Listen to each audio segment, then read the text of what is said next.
क्या आपने कभी सोचा है कि हमारे प्राचीन पूर्वज क्या खाते थे? क्या वे हमारी तरह मांसाहारी थे या वे पौधों से बनी चीजें खाना पसंद करते थे? हाल ही में एक अध्ययन में ऑस्ट्रालोपिथेकस, जो लाखों साल पहले के शुरुआती मानव थे, के आहार के बारे में एक दिलचस्प खोज की गई है। चलिए जानते हैं। ऑस्ट्रालोपिथेकस अफ्रीका में 3.5 से 3.5 मिलियन वर्ष पहले रहते थे।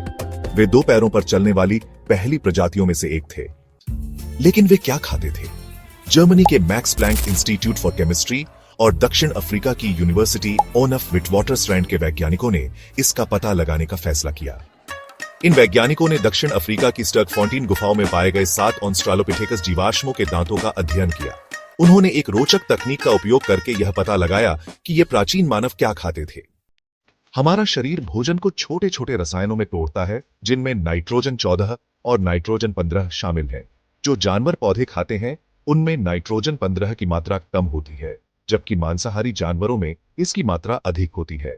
वैज्ञानिकों ने ऑस्ट्रालोपिथेकस के दांतों में नाइट्रोजन स्तर को प्राचीन बंदरों, मृगों, लकड़बग्घों और बाघों जैसे अन्य जीवों के दांतों से तुलना की। परिणाम चौंकाने वाले थे। ऑस्ट्रालोपिथेकस के नाइट्रोजन स्तर मृगों के समान थे, जिसका अर्थ है कि उनका आहार मुख्य रूप से शाकाहारी था।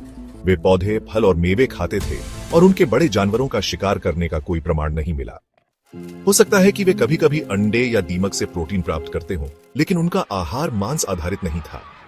यह खोज महत्वपूर्ण है क्योंकि वैज्ञानिकों का मानना है कि मांस खाने से मानव विकास में बड़ी भूमिका निभाई।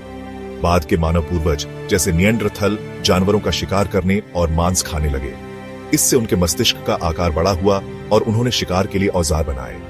लेकिन अब हमें पता चला है कि ऑस्ट्रालोपिथेकस पौधों पर जीवित रहते थे, जिसका मतलब है कि मांस खाना मानव इतिहास में बाद में शुरू हुआ। मानव विकास एक लंबी यात्रा है। बंदरों जैसे दिखने से लेकर 2 पैरों पर चलने, औजारों का उपयोग करने और बड़े मस्तिष्क के विकास तक, हर कदम ने हमें आज का इंसान बनने में मदद की। तो आप क्या सोचते हैं? क्या आप भी हमारे पूर्वजों की तरह फल, मेवे और पौधे खाकर रह सकते थे? हमें कमेंट में बताइए। और हाँ, इस तरह की और भी रोमांचक जानकारियों के लिए लाइक, शेयर और स्टूडेंट एज को सब्सक्राइब करना ना भूलें।